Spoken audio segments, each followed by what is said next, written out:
Goeiemôre en baie hartlik welkom by ons program Koffie met die Koning.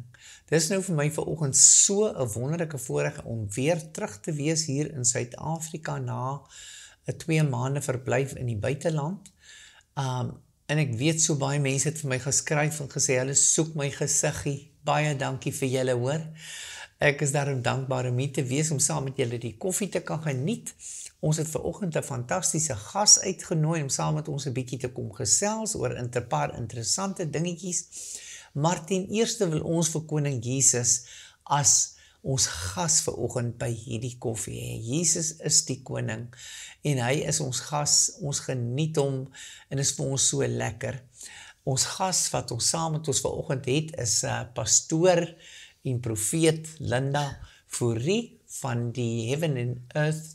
Heaven and Earth, ja. Heaven and Earth Kerk in Hermanus, waar sy en haar man albei pastore is, en ons is dankbaar, Linda, dat jy vanoggend by ons is. Baie dankie, En ons gaan dit sommer net geniet en gemaklik maak en lekker saam kuier oor baie dinge praat. Maar eerste, laat ons net eers sê, cheers op die koning wat saam met ons vanoggend by hierdie tafel sit. Ek wil net begin deur 'n ou klein woordjie te lees wat ek dink waarlik vir ons as kinders van die Here 'n blessing is, wat Timoteus hier geskryf het in sy woord in 2 Tessalonisense.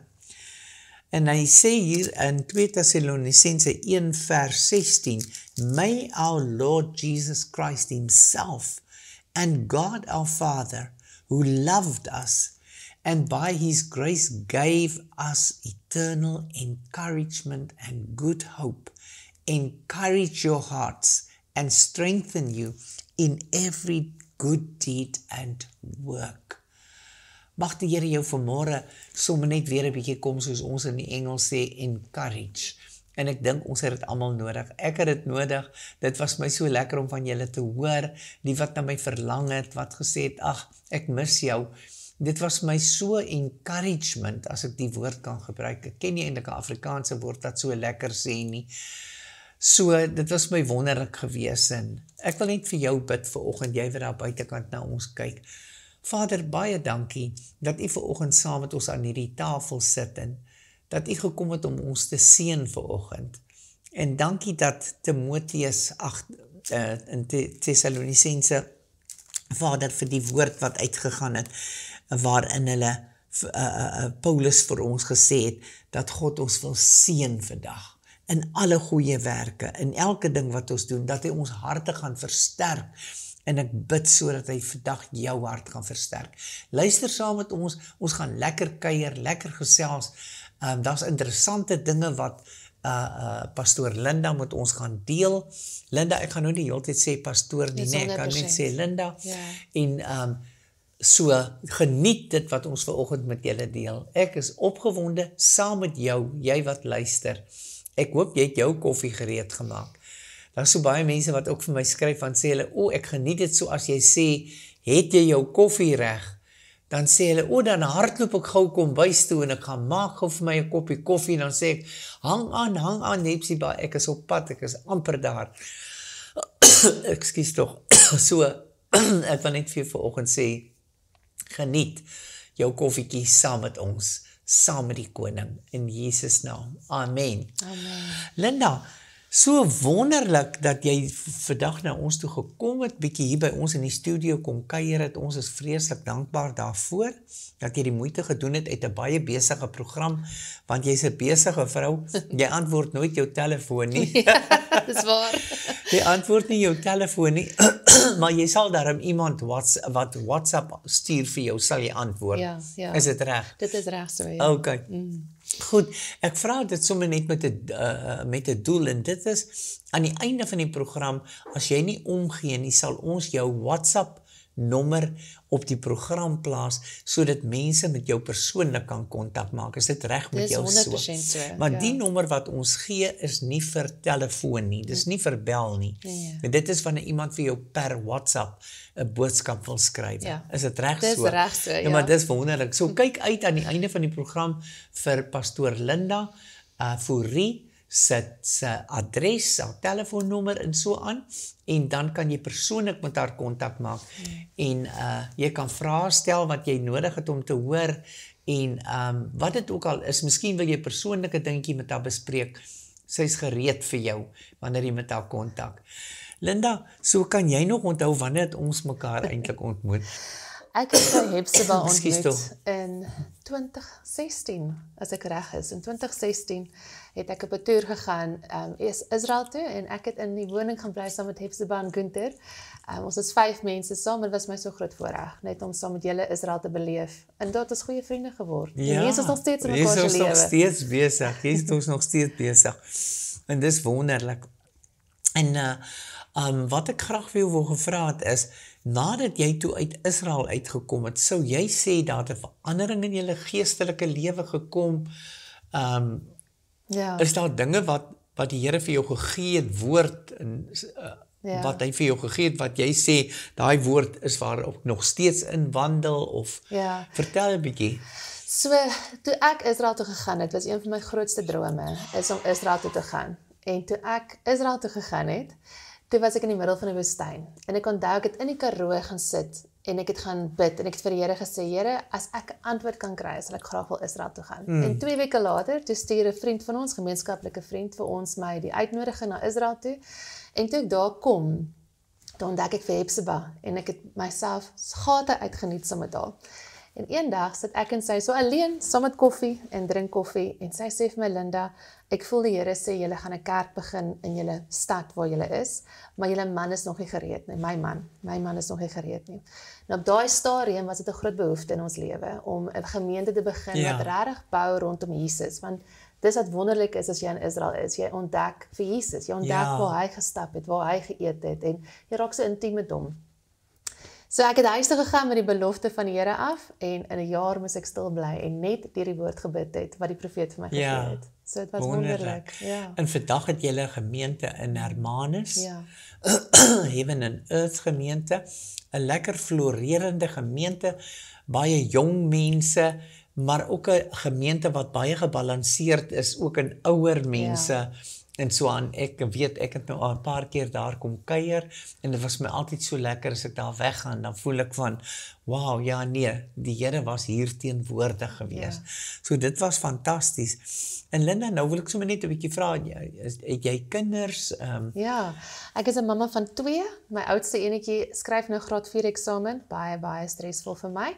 Okay. En my jongste enetjie is 'n seentjie en 'n dogtertjie, en die jongste enetjie is nou 8, Karla. So David en Karla, 2 kinders, en dan 'n hond en 'n kat. Ek is 'n tipiese mamma. Ja, hoorie, en vertel my net gou, was daar nie 'n profetiese woord gewees spesifiek oor een van die kinders nie, as ek so my gedagte kan teruggaan? Ja, so toe ek in destyds gebid het vir my man, toe het ek vir die Here gevra, Here, ek het vir Stoffel ontmoet, my man, en ek het nie gedink dit is die een vir my nie. Ek het gedink, nee wat, ek en hy gaan nie, ons is baie lief vir mekaar, ons is vriende. En so dit begin het ek gevoelens vir hom ontwikkel. Ja. En so het ek begin stryd teen dit, en ek gedink, nee Here, hierdie is definitief nie een nie. Tot ek eendag 'n visioen gehad het, waar ek 'n babatjie vas aan die hospitaal, en die visioen het sy uitgespan, en langs my het Stoffel gestaan.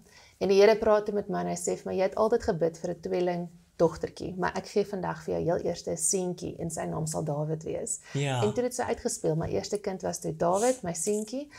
Hy is presies soos koning Dawid, hy is lief vir dans en lief vir sing vir die Here, en so 'n vreugdevolle klein seentjie. So ek is baie bevoorreg dat die woord wat die Here vir my daai tyd gegee het, uitgespeel het. Wonderlik. So was jy al swanger toe jy in Israel gekom het? Ek was swanger toe, ja.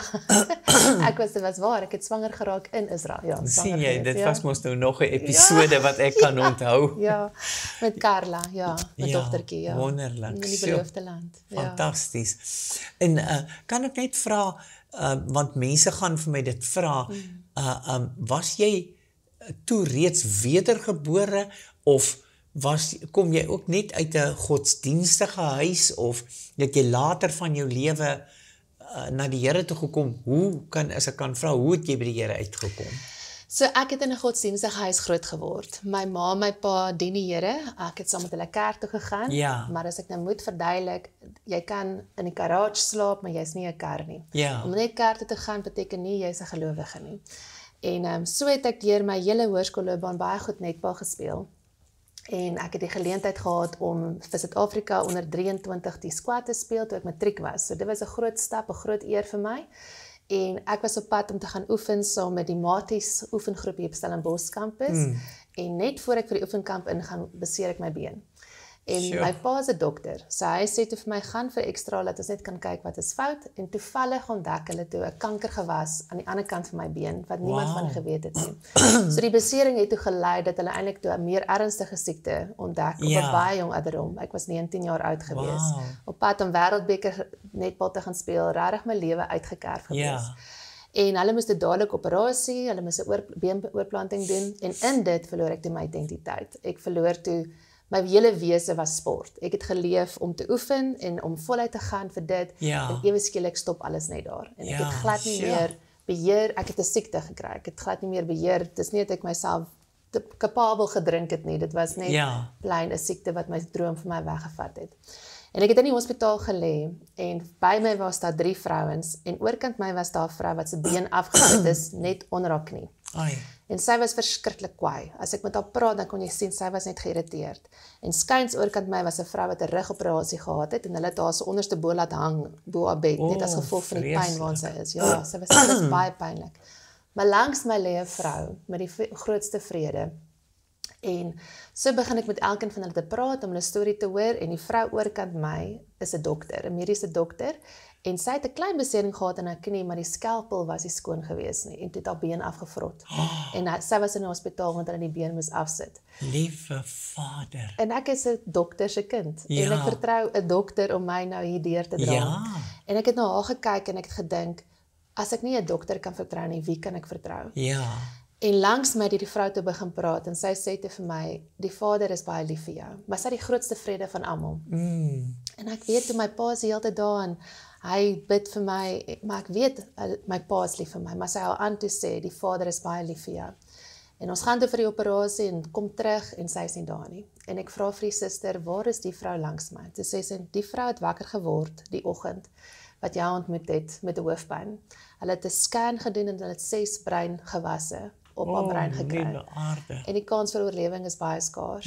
Maar sy dien die Here en dis waarvan sy my die hele tyd vertel. Sy het my boek gelos wat gaan oor die Here. En op dit het ek op die tog gegaan waar ek vir God probeer ontdek het. En uit my eie krag uit. En ek was toe betrokke by, is 'n lang storie, maar betrokke geraak by 'n kultkerk wat my wou intrek en my wou wegvat van my familie af. En ek het net besef, ek is so lief vir my pa, ek kan nie my pa en my ma opgee om na 'n kultkerk te gaan nie. Dit is baie deel van Stellenbosch lewe. En een dag toe word ek 19 jaar oud. En ek gaan vir partytjie. En 'n vriendin vir my, ek nooi hom saam met my te gaan by bar pool te gaan skiet. En sy sê vir my, sy sal gaan as ek beloof om saam met haar kerk toe te gaan die volgende dag. En ek dink ek het al kerk gedoen, wat kan die verskil wees? Sy kom saam met my uit en die volgende dag nooi sy my uit om saam met haar kerk toe te gaan en daar ontmoet ek die Here. En dit is vir my altyd so 'n mooi storie van, ek was absoluut 'n partytjie animal, was so soeke na die Jesus. En net die volgende dag, toe ontmoet hy my in my sitplek in die kerk en net so my lewe verander. Fantasties. Het jy op Stellenbosch gestudeer? Ek het op Stellenbosch gestudeer, Wonderlik. En hier is maar altyd partytjies en sulke dinge aan die orde van die dag. Dit sal 'n slim kans wees dat jy nie by 'n partytjie uitkom as jy hier studeer nie, nê? Maar tog, so dit is nou hoeveel jaar gelede wat ons nou van praat? Ek was 19, ek is nou 42, so dis 'n klompie 23 jaar? Ja, dit is 'n hele klompie jare. Nou in hierdie tyd het jy natuurlik nou baie geontwikkel as gelowige. Sal jy sê dat, ek wil net sê, volgens my, daar's baie mense wat hulle ontmoet die Here, maar dit is eintlik ook basies waar hulle tot stilstand kom. Hulle, as daar druk op jou kom as kind van die Here, nee, hoe kan die Here dit aan my doen? Nee, hoe sal die Here dit mos nie doen nie? So, met ander woorde, nee, as die Here dit van my vat, of dit van my verwag, dat ek dit moet opgee, of dat moet prys gee, dan stel ek nie meer belang nie. So ek dink eintlik dan normaalweg daardie persoon se geloof daai huis was nie op die rots gebou nie, hy was maar letterlik op die sand gebou nie. So, in die paar jaar nou, wat jy die pad met die Here stap, wat sal jy sê, as daar 'n paar hooftrekke is, wat jy kan sê, dit was nou vir my major goed gewees? Ek het seker so jaar en 'n half na ek tot bekering gekom het, en ek dink wat jy nou gesê het, was so akkurate. Ons moet bou op Jesus, op die rots. En ek dink baie van ons neem die dinge van die Here aan, maar ons neem nie die Here van die Here aan nie. En ons leer hom nie ken, sy identiteit in wie ons is in Christus, is vir my so belangrik. So, omtrent 2 jaar na ek tot bekering gekom het, het ek een aand die boek wat ek gekry het in die hospitaal gelees, en die boek het gegaan oor jou roeping. Wie jy is as 'n kind van die Here, hoe alles bymekaar kom, hoekom is dit belangrik, en ek het die boek gelees, en ek was met vuur gedoop, toe ek tot bekering gekom het, die Heilige Gees het my gevul, en ek was honger, ek wil alles, ek het ingeslyp by Bybelklasse, ingeslyp en agter gaan sit, en net soveel as moontlik probeer leer van hierdie Jesus, en so het ek die boek gelees, en ek het gaan bid, en ek het vir die Here gesê, was laat in die aand, 8:00 die aand, vir Jesus gesê, okay Jesus, wat ook al u vir my vra, as u vir my sê, ek moet in Afrika gaan, en alles los, dan sal ek dit doen. U sê net vir my, wat moet ek doen? En ek het aan die slaap geraak, en ek het wakker geword van 'n teenwoordigheid in my kamer, en 'n stem wat met my praat, baie helder, harde stem met my praat, het geklink soos die gedruis van water. En toe ek kyk, toe staan Jesus daar, en hy is besig om vir my te vertel, hoe my lewe gaan uitloop, en wat ek alles gaan bereik. Nou, ek het so groot geskrik, ek het gedink, ek gaan 'n groen dakkies doen, want hierdie is 'n baie vreemde verskynsel wat gebeur het.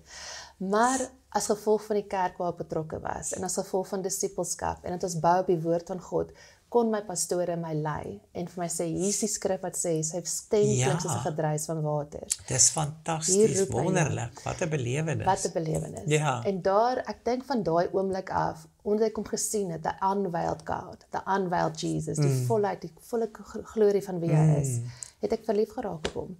En vir my, ek het natuurlik ook met 'n man getrou wat, jy ken hom, hy het plaas vir Jesus ver bo my, maar altyd, maar absoluut. Ek is eers in Jesus se hart, so iewers kom ons by mekaar uit. Maar net om te weet dat jy bou op hom, jy bou op 'n verhouding met Jesus, om sy woord te vat, en dit te vat asof die woord van Jesus is, asof hy met jou praat. En ek dink die belangrikste ding wat ek geleer het is, we align our lives with him. He doesn't align his life with us. We align our lives with him. En daai het my vrygemaak om te stap wat hy wil my geroep het na. Wonderlik, dis fantasties. En later van jare, so kort soos onlangs en so, het jy en jou man ook besluit dat julle vir 'n periode na Amerika sou gaan. Vertel ons 'n bietjie van hoe het dit by mekaar gekom? Hoe het julle op die gedagte gekom? Het die Here met julle begin praat daaroor en kyk, dan moet tog voorsiening wees ook en alles. Het al hierdie dinge vir jou by mekaar gekom. Vertel 'n bietjie vir die mense wat daar buite kan sit en wat sê, ek wil so graag ook vir die Here gaan werk. Miskien is jy een van hulle wat nou kyk na die program en sê, maar ek wil ook so graag vir die Here gaan werk, maar ek het nie geld nie. Ek dink dit is een van die meeste gesegdes in die kerk, as die Here met jou praat en vir jou sê, ek wil jy moet vir my dit doen, of vir my dat doen, dat ons heel eerste protesteer, ja, maar ek het nie die geld nie. Maar God vra nie van jou die geld nie. Hy sal dit vir jou gee. Hy wag vir jou antwoord waar jy sê, wat is u volmaakte plan en wil vir my? Bring my daarin, ek wil daar wees. Ja, dit is baie goed. Dit is baie goed gesê, absoluut Hepzibah. So ek en my man het in 2011 al die eerste keer Bybelskool bygewoon. En toe het ons teruggekom Suid-Afrika toe, hy het gaan werk, ek het my paadjie gestap en ons het die kerk begin. Maar in 2020 het ons deur 'n baie traumatiese ervaring gegaan met ons seun se gesondheid. En in daai proses het ek vir die Here gesê, Here, ek wil meer weet, ek wil voorbereid wees, want ek het geweet, om 'n pad van genesing te stap, is belangrik, om in genesing te stap, om genesing vir mense te bid, wat genees kan word, dis deel van die roeping op my lewe, en ek wil verder in dit ingegaan het. En ons het 'n konferensie bygewoon en daar was 'n profeet wat gepraat het. Ons praat nou baie vandag van die profete, Ja, ek is so lief vir wonderlik. hulle. En hy het gesê, dit was vir my so fenomenaal en almal het dit gemis. Dis net ek wat dit gehoor het. My hele groep wat saam met my was, het dit gemis. En hy het gesê daar gaan 'n nuwe mineraal, ondergrondse mineraal ontdek word in Suid-Afrika wat baie waarde gedra gaan word. En hy sê dit gaan nou vinnig gebeur en dit gaan deur 'n groot nuusagentskap bekend gemaak word. Okay. En sodra dit bekend gemaak gaan word, gaan Suid-Afrika weet dat die herlewing is op hulle voordeur. Ja, En so sit ek en kyk, maande later kyk ek Carte Blanche. En hier praat hulle van die groot mineraal wat ontdek word, wat toevallig ontdek was. En dit herinner my aan die woord wat die profeet gegee het. En ek sê vir my man, ons moet belê in hierdie maatskappy wat hierdie mineraal ontdek het. Net as gevolg van die profeet, wat hy gesê het en wat die invloed en die impak van dit gaan wees. En ek vat my bietjie van my geldjies en ek gaan belê dit. En 2 jaar later, toe die Here met ons praat en sê, gaan Amerika toe verkoop ek dit. En dit was presies genoeg om ons studies te betaal in Amerika. Dit is fantasties. So die Here het eintlik vir jou voor die tyd al gesê, okay, wat hy sê nie altyd vir jou wat jy moet doen nie. Hy sê vir jou, kyk, ek bied vir jou aan, hier staan 'n ketel met kokende koffie. Jy kan kies om dit te drink of jy kan dit laat staan en jy kan dit laat yskoud word en na die tyd teleurgesteld wees dat jy nie toe dit gekom het gedrink het nie. Ja. So hier's 'n mineraal wat vir jou van vertel word en jy kon daarmee niks doen nie of jy kon besluit kom ek belê dan nou 'n bietjie geld daarin, maar min het jy geweet God weet alles vooruit. Ja. En hierdie God wat alles vooruit weet, het reeds geweet jy gaan die geld vorentoe nodig hê om na die Bybelskool te gaan. Ja. Nou sien, dit is wat ek noem wysheid. Dis wat ek noem goddelike wysheid. Want daar is soveel mense, die Here, hy sê vir ons, ons moet luister. En hy sê, if you need wisdom, ask for it.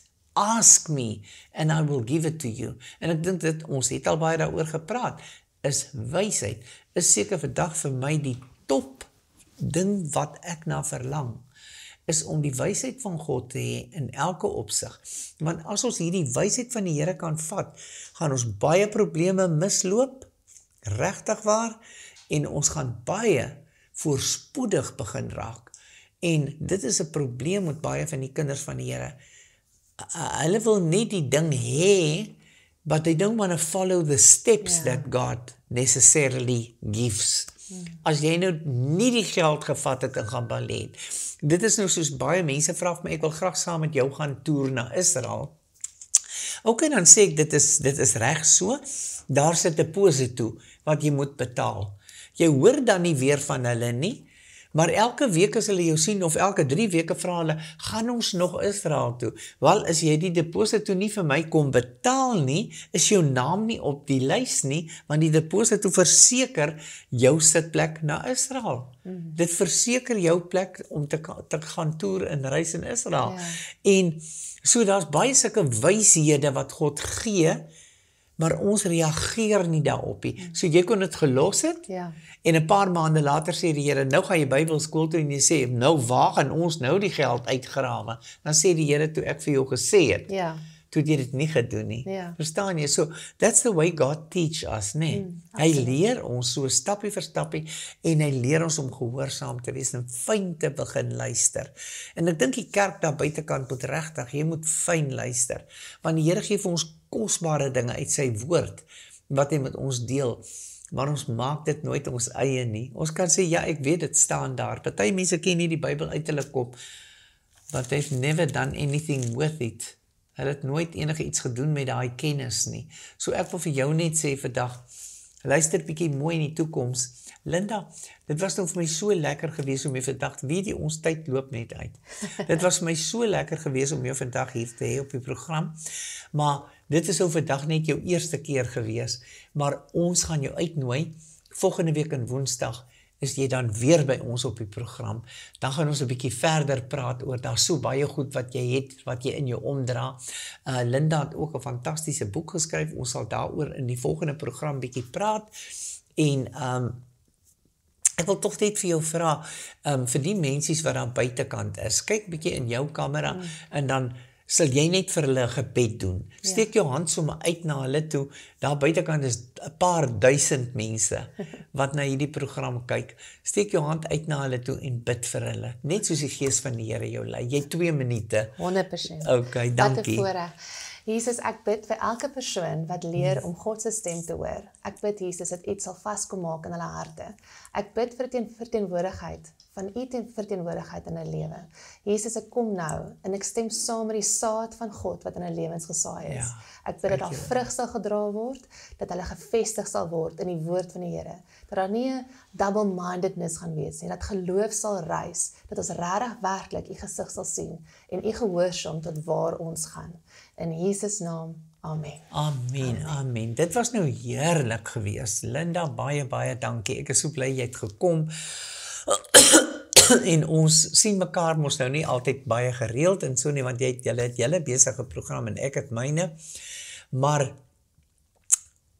ek glo dat julle volgende week in Woensdag gaan uitkyk en die Woensdag daarna gaan ek weer vir Linda uitnooi om verder met ons te kom deel oor al die wonderlike belewennisse wat ook hulle beleef in hulle gemeente en al die dinge, wonderwerke en dinge wat God ook vir hulle doen. En jy moet net onthou, my broer en my suster, die Here wil dit ook vir jou doen. Amen. Nou net voor ek vir jou totsiens sê vandag, wil ek 'n baie, baie oulike boek aan jou ook voorstel. Ek het hier 'n boek, ons pastoor Clemens Mans het hierdie boek geskrywe en hierdie boek praat oor Efesiërs 5 vers 15 en 16, wat baie belangrik is in hierdie boek. Pas dan op dat julle nougeset wandel, nie as onwyses nie, maar as wyses, en koop die tyd uit omdat die dae boos is, terwyl die wêreld al hoe vuiler word en goddeloos, het elke kind van God nodig om te streef na 'n heilige lewe. In hierdie boek is ene wat vir jou kan prakties leer hoe om daardie heiligheid patroon te kan bereik en ou patrone, sondige patrone te verbreek. Kom 'n bietjie in, as jy hierdie boek belangstel, dan gaan 'n adres wees op ons skerm na die tyd en 'n telefoonnommer waar jy kan kontak maak om hierdie boek vir jouself aan te skook. Hierdie boek verkoop teen R150, wat 'n baie goeie prys is, absoluut, vir dit wat hierin is. So, my broer en my suster, kry vir jou hierdie boek, 'n heilige lewe, deur pastoor Clemens Mans van Kruiskyk Familiesentrum in Somerset Wes. Ek wil vir jou sê, jy's vir my kosbaar. My broer en my suster, jy's vir my ontsaglik kosbaar. Jy beteken vir my so baie. Al ken ek nie vir jou per gesig nie. Dit maak nie saak nie. Jy's in my hart. Ek dink aan jou. Ek weet jy bid vir my en ek bid vandag vir jou. Mag daar vrede in jou hart wees. Vra God vir wysheid. Die Gees van God sal jou lei in die volle waarheid. Wees verseker daarvan dat Jesus, hierdie koning met wie ons vanoggend koffie gedrink het, hy sal jou nooit versaak of verlaat nie. So sit jou vertroue in hom. Nou terwyl jy hierdie program kyk, vat vir jou nog 'n ou koffietjie. Linda, luister hier, laat ons net sê cheers. Koffie met die koning. Ons vang net so 'n vinnige slukkie van ons koffietjies en saam met die koning vanoggend aan hierdie tafel. Ek hoop jy dit geniet. Gaan maak vir jou koffie, roep 'n vriendin of 'n vriend om saam met jou na hierdie program te kyk en laat vir ons weet hoe jy oor hierdie program dink en hoe jy daaroor voel en of dit vir jou enigsins tot hulp was. In die kosbare naam van Jesus groet ons jou tot volgende keer. Koffie met die koning.